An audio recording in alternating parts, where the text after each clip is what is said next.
Ну вот, снова я пришел. Снял я, значит, с другой стороны накладки.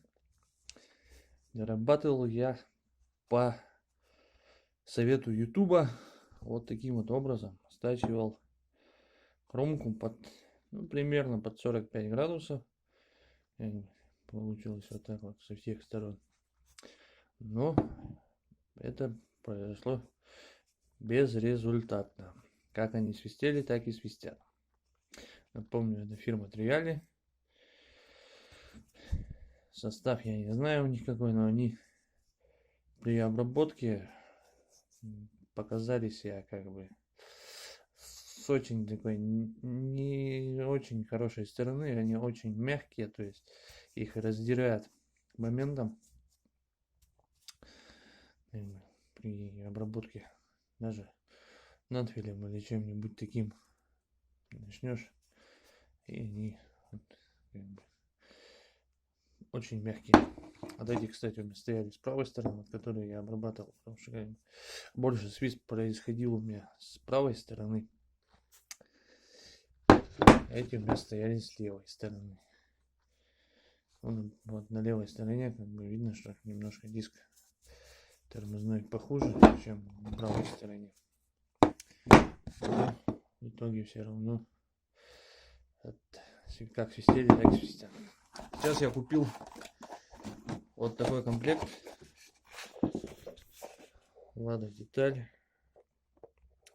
Комплект колодок переднего тормоза.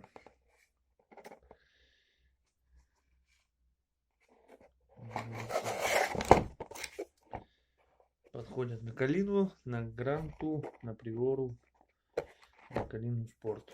Что здесь я представляю? А здесь вот как бы ничего такого нет на Триале. Эти в магазине мне сказали, что идут с антискриповой накладочкой такой. Не знаю, сейчас как бы проверим, что они из себя представляет, как она себя будет вести. Вот эмблема Лада.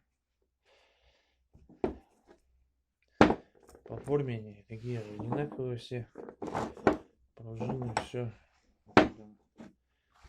один в один, но получается здесь более на новых, которые я купил, более видно вкрапление вот такого типа металлические вкрапления. Ну не знаю, сейчас увидим, посмотрим. Жаль, не заснял, как они у меня скрипят, эти тормоза. Ну, сейчас поставим и посмотрим. Давайте, продолжение следует.